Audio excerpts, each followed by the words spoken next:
This episode of Now This Is Lit is brought to you by Audible. Check the link in the description to get your first Star Wars audiobook free.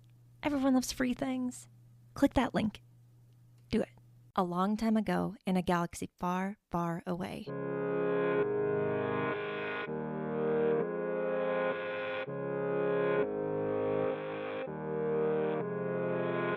You're listening to Now This Is Lit, a podcast about Star Wars books, the people who make them, and the readers who just can't get enough of them.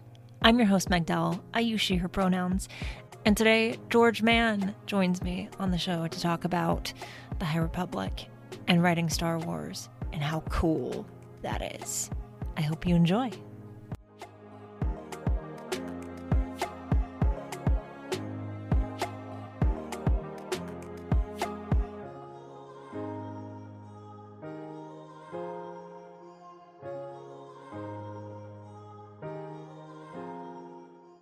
I am so glad that we got to do this, and also so close to the holidays, because I feel like sometimes the closer it gets to holiday times, the less likely things are to actually happen, because people I don't know, my brain sometimes just kind of starts shutting down like the closer we get, and I'm like, I don't know. Yeah. No, mine too. I asked, I would have done it last week, but I asked Lauren just for a breather because we've done so many. Yeah. After launch, and I just thought, I just need a week. And also I was on a deadline, so I was like, yeah, if I have a week, I can work my deadline, try and get my deadline done, and then this week can be a bit more relaxed. Of course, things don't never work out that way. So no. Projects move around and things change. So yeah, I'm going to be writing all the way up to the end of next week. But no. It's all good. It's all good. Then I can't allow my brain to shut off until the 22nd, and then I'm having a holiday. Yeah, I can't do that. I'm like, I have deadlines that I didn't want to still have, and I'm like, but you know what? We're working. It's fine. We're not going to be upset about it. Okay, so, in Star Wars publishing, you've done so many things. And not only have you done so many things, you've done so many different kinds of things, whether it be an audio drama, books, everything. Maybe not everything, but lots of things. And I want to know how it feels to get to not only write Star Wars, but be able to kind of play around in different kinds of writing, kinds of storytelling. I want to know what that's like, how it feels. Yeah, it feels great. I mean, it's a huge honor to get to write Star Wars anyway. You know, it's a galaxy that's given me so much. So I feel like actually being given the opportunity to write for it, not only is it as exciting as a fan and as a professional writer, but it's also, I feel like it's an opportunity to give something back to a mythology, a universe that's given me so much pleasure over the years as well. And in a lot of ways, it's about, I suppose, I read the comics when I was a kid, the Star Wars comics. Actually, that was kind of more than the novels at first. I collected the sticker books. Obviously, we watched the movies, and then I got into reading the novels. So I wanted to do a bit of everything in a way that I've had this experience of engaging with Star Wars in lots of different ways. I'm also a bit of a butterfly as a writer. So I've worked in other brands and my own material as well. And I come from a background of writing adult novels, but I've also written audio dramas. I've written comics, short stories, even actually screenplays as well. So getting to, it's a way of staying engaged actually for me as well. It's like, it's because you change the way you write something. So coming off the back of a novel, for example, sometimes it can be really hard to go, right, finish that book. What am I going to do now? Oh, I'll start the next novel. It's like a massive commitment to go straight from one novel to another. So actually having the opportunity to write something a bit shorter, like a short story, or to switch into comics and spend maybe a couple of months working on a graphic novel or something, gives you, it's like a palate cleanse as well, and then so you feel ready to come back to the bigger commitment, the big projects when that arises. So so yeah, I mean, and I suppose the other thing is, I've got a kind of collector gene. I think a lot of us do who are Star Wars fans. I can see behind you, you've got lots of kind of books and toys, and and I'm the same. You can see this is just Yeah. one small section of the room next door, full of multimedia and toys and things, and actually, there's a I've got to admit, there's a bit of me that goes, I want to do one of everything for the High Republic. Just like whatever opportunity I want to tick that box, just because I'm a completist and I like to have the full set. So I've never really given voice to that before, but I think there is a bit of that going on inside me as well. Um, um, but yeah, the truth is, I'll never do it if I think I haven't got anything to offer. Mm. If an opportunity arises to write something, I don't just grab it for the sake of grabbing it. I always kind of think, have I got something new to say, or about that thing that I'm being asked to write about? Have I got something that I can add, rather than just repeating stories that have already been told, or using characters for the sake of it? It's like, well, if I'm going to use that character, I'm going to tell that story, or I'm going to tell a piece of that person's life. Can I help shed some illumination on their overall character, or can I do something new that's exciting for the readers and for me as a writer? Because I always think, if I'm having fun, then the readers are more likely to have fun at the other end of the project as well. So yeah, so I do always take that into account as well whenever a project arises. It's like, have I got time to do this, and is it, have I got something new to say? Yeah, and that has to be hard sometimes because, you creatively, you might want to try all the things or try something different or jump on a thing that seems really exciting. But if you have to be, you have to really go after what you feel like you can do, but really what would be the most valuable just in general to do. I really like the way you phrased that. Kind of like, can I kind of do something that has not really already been done, or can I do it in a different way? I like that a lot. Yeah, I think that's it's partly because it's helped scratch that creative itch as a creator, Yeah.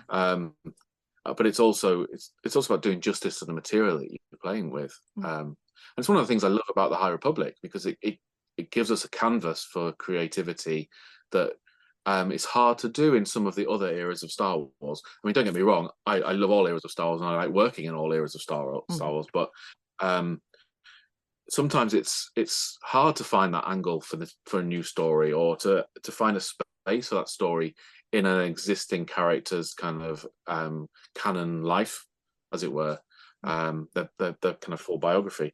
Whereas with the High Republic, where we're telling a new story in a new way, and that allows us quite a lot of creative freedom, and in the way that those stories evolve. So kind of that's one of the reasons why I'm enjoying being part of the team so much. Speaking of the team, what is it like getting to work with so many fantastic creators, writers, everyone, involved in making all of the High Republic kind of come together? What's it like being a part of that? It's brilliant. I mean, it really is. It's we're a team. We're an extended family in lots of ways. Um, and that metaphor kind of really works, because it's actually, a lot of Star Wars is about found family, and I think that's what we've got with the High Republic team, in the way that we're all really supportive of each other, but occasionally we do bicker as well, and and then we iron those things out, and it's kind of like a writer's room approach. So we're all conscious of the fact we're all standing on each other's shoulders when we're like. I come to write Eye of Darkness. There's quite a lot of stuff that's gone before, work that other people have done, and you want to be very well. Again, it's going back to what I was saying earlier. You want to be aware of that. You want to treat it with respect. Yeah. You want to treat the characters with respect, and the work that those people have put in. But also, you don't want to just replicate it again. You want to the reason we're all there is because they want us to contribute and add our voices to the mix. So so you try and bring something new or different. And what's great about being part of that team is it's kind of that everyone's really encouraging. So we talk about the big story points. We get together like once a week. We have like a Slack and text messages with each other, and we kind of work out the big story beats between us. So we know what's going to happen in each book. We know largely kind of the framework, but then we also leave each other lots of room to tell us when you sit down to write a book, it's quite a personal experience, and you've got to let the story develop as you're writing it as well. So we always leave each other room to do that, and then inevitably we'll rewrite to accommodate each other to make sure that everything fits. And we'll quite often one of us will pop up and say, oh, is someone doing anything with this character? And someone will say, well, they've got a walk-on part in mind, but and then people say, well, why? What are you planning to do? And you say, well, I've got this idea that I want to take this character on this journey, but it means they'll have to be here at this point and there at that point. Does that mean that they're going to be, I'm going to be able to hand them off to you at the right place and in the right state of mind? And then what will happen inevitably is someone will say, well, actually, I can link to that. I've got an opportunity in what I'm writing to seed that in for you. So they'll seed that, so that seed, and then you write your story and you hand it off to the other person, and the other person will say, okay, cool, that person's headspace is slightly different from where I thought it was going to be, but that's great, and I'll carry that story on. But sometimes you'll also get a bit of like, can you just tweak it so that they've done this thing, or they're feeling like this when they get into my story? So we have these great debates, and sometimes it can be real minutiae, and sometimes it can be big sweeping events, like let's discuss this huge, like the Battle of Jeddah is a great example of that, where let's discuss what's going to happen on the Battle of Jeddah, and have some broad discussions about it. And other times it can be where's this person's head at about this particular thing that's happened to them, so that we can make sure we're all being consistent with the characterization, things like that. So it's great. It's a little support network. I mean, myself and Cavan are long-term friends, and we've done this for each other for a long time. But what's nice is being able to do it in a team. You've got people to lean on. It's always good to say, especially when you're dealing with something that a lot of people are going to read, to be able to go to people and say, am I insane trying to do this thing in the story? And and inevitably people will be honest with you. Well, it's a little bit insane, but it's cool. Or maybe not. Or actually, no, trust your instinct, go with it, George. Go and write that thing. So I realize there's not a lot of specific examples in there, because the conversations that are all springing to mind are about things that haven't happened yet. So I've got to be careful. But yeah, that's the kind of an example of the process working. And a good actual example would be with Eye of Darkness. I kind of wrote my first draft of Eye of Darkness before Charles wrote the Shadows of Starlight comics, which obviously started being published before the book came out, and then still being published now after the book. So we knew that Charles was going to be filling in some gaps. So we went through a process of like, well, let's discuss each of those issues and how they're interacting with the book. So,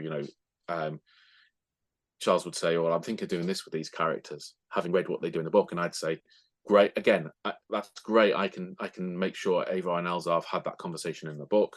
Or actually, I'm rewriting that section of the book. It's going to be a bit more like this. Can you maybe think about framing their story this way instead?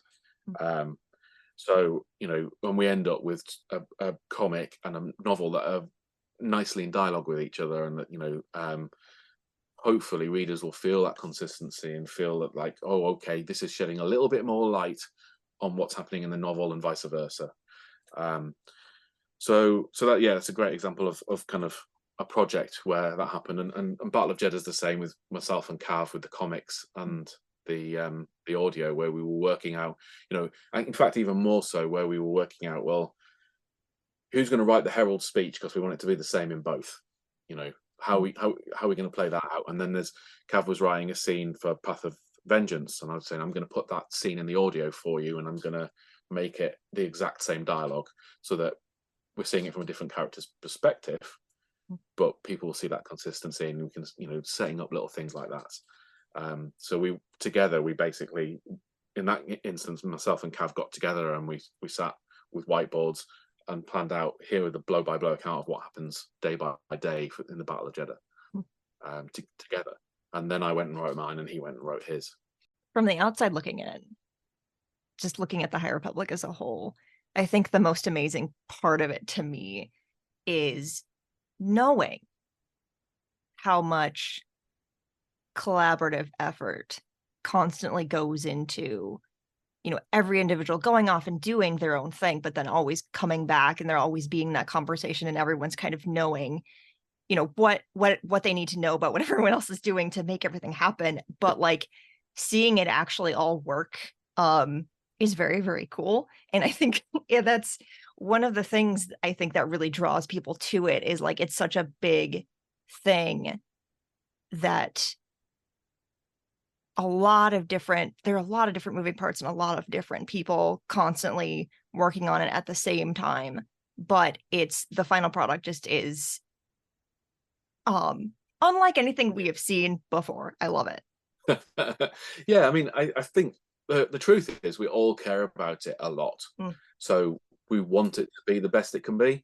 And I think, and that's credit to Mike Siglain and the rest of the team, of course, but to Mike Siglain for putting together a team of people who feel like that, and who care about it so much that they will go the extra mile to make sure that they've checked the details with everyone else, and that we've cross-referenced each other, and you know, we're aiming for that overall story to feel cohesive, you know. And you know, the odd mistake slips through, of course it does, because we've got so much stuff happening, so, you know, and things are written so, you know, so far apart sometimes, you know. For every situation where, like the Battle of Jeddah, where we're working side by side, there's ones where one person's writing something 6 months before another person, you know, and inevitably little things creep in, but they're only minor. And I think overall, yeah, I think we all care, and we'll all go the extra mile. We'll all do the extra bit of work to make sure that it sings when it arrives in people's hands. Yeah, it shows. It does. That's nice to hear. I wouldn't say it if I didn't mean it. So the Eye of Darkness specifically, it being, you know, adult novel is it's just a label, really. But it is different in a lot of ways, and kind of different from the other High Republic projects you'd worked on before. And I'm curious if you approached this particular project any differently because of that. I think so, yeah. I mean, as I mentioned, I mean, my background is in adult novels, so that's kind of, I've got a lot of experience writing adult novels. Yep. So it's a kind of, in some respects, that's a comfort zone. But I think, and I'm not hard to describe really. I think I've always been a big believer in not talking down to kids. So when you write a middle grade novel, for example, or a YA book, I think the way I tend to approach it, at least anyway, is that you're still writing the same story that you would write if it was an adult novel, but you're writing it from the perspective of a younger person, or younger people.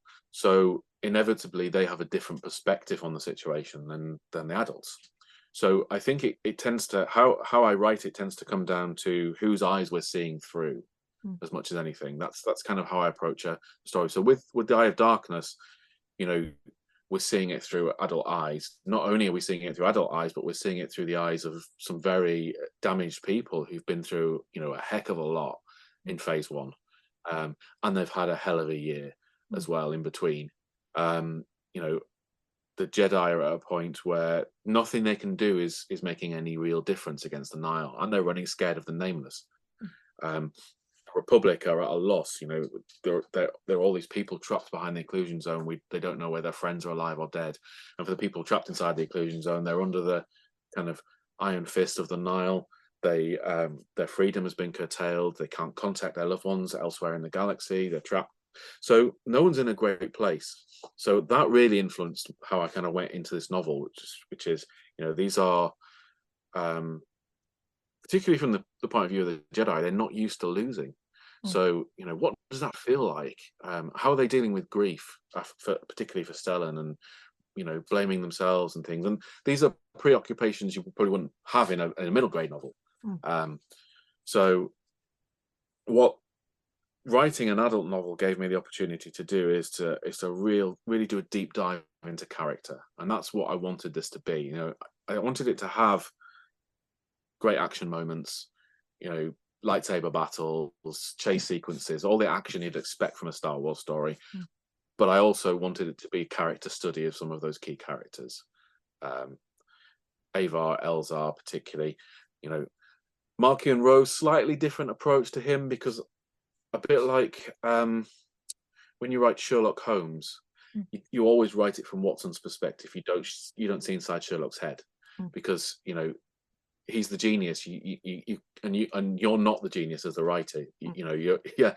Or the reader generally. So you're showing that kind of the normal person's view of a genius. And with Markian Rowe, I felt a bit the same. It's like, not that he's a genius, although you could argue that perhaps he is a criminal genius. But it also, I think, seeing too much inside his head, particularly at this stage of the story, is probably revealing a little bit too much, or seeing behind the curtain too much. I think he's scarier if you don't know what he's going to do next. So I wanted his presence to be very strongly felt, but not to get a lot of from his actual perspective. There's a little bit in the book. It's quite light. So I do feel that there's a character study of Markin in there, but it's a slightly different approach to what we get with Avar and Elzar. So I think this is, there are different ways to approach books for different ages and different maturity of readers. I think it's a mistake to suddenly just go, well, it's an adult book, so it's going to have loads of sex and violence in it. It's yes, that stuff can be in a story like this if it's appropriate, but actually I think it's first and foremost, it's who are the characters I'm writing about and what are the journeys they're on, and then what are the appropriate stories to tell.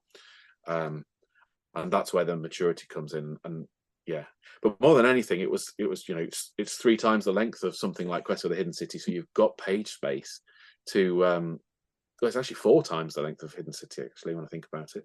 So you've got a lot of kind of page space to go, right, okay, let's spend a bit of time with these characters, first in isolation, and then slowly as kind of convergence starts to happen as they come together, in a way that hopefully the reader's feeling their isolation earlier in the book, the way they're scattered, and you get these different points of view, and seeing the story come more together as time goes on.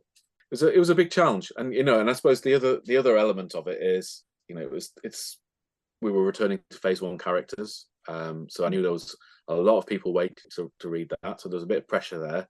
The characters I hadn't written, other than Burry, I'd written a little bit of Burry, but only for very young kids, and it has to set up the phase, what's happening in the phase. So there was quite a lot of work to do in that kind of collaborative effort of like, okay, this is what I'm thinking, guys. This is where I'm going to take these characters. This is the journey we're going on. Is that going to work with what you're doing next? And how do I help set that up? So lots and lots of different threads to pull. It was passing the proverbial camel through the eye of the needle, threading it, to try and hit the sweet spot on the story. But it was fun at the same time. I'm glad you had fun doing it, because we had fun reading it. I mean, some of it was not fun itself, but the experience of reading a High Republic book overall is always worth it. I think, I think the things you set out to do with Eye of Darkness definitely achieved that and more. It was a great way to kind of kick off the books of Phase 3, and I cannot wait. So I don't know anything. You do. I don't. I don't know what's happening next, but can't wait to find out. And I'm sure everyone else listening who doesn't also know is also very excited. All I can say is it's going to be great. It's going to be great. And as a, what's lovely is as a reader, I'm going to get to read it as well. It's gonna be so exciting. And this being Phase 3, who knows? I don't. But yeah, it's gonna be great. And we are I don't know why I keep saying I am so glad. I was so glad to have you back again in the High Republic, and cannot wait for what's to come in the future. And I'll have to have you back for all of that. So thank you. The Nameless, yeah, absolutely. Yeah. Yes. Oh, yes. Oh, yes. That title. I don't know, man. I'm not ready. Yeah. Yeah, I mean that's been a lot of fun as well, and I can't say a lot about that, but Wreath and Aslin and Fear are the kind of the watchwords. Oh, it's gonna be fun. Probably, maybe.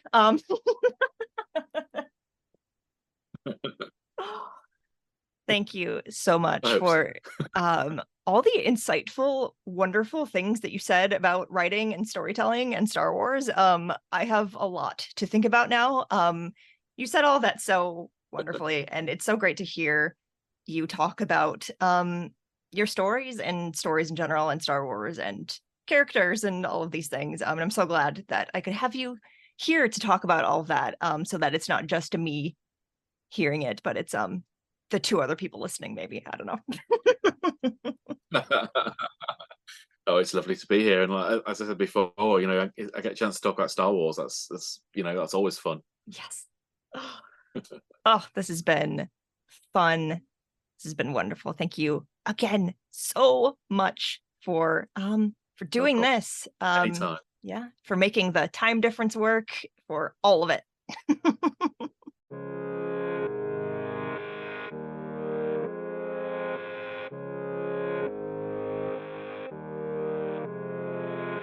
Now This Is Lit is part of the Faraway Fandom Network. It is produced by Devor Mondam and written, hosted, and edited by me. Jose Jimenez designed our podcast art. You can keep up with the show on our Substack at Now This Is Lit and find the show wherever you get your podcasts. If you want to support the show beyond sharing it, talking about it, there are links to all the things. There are links to all the ways you can do that in the show description. For more book reviews and Star Wars Book Celebration, follow Star Wars Book Reviews on Instagram and TikTok.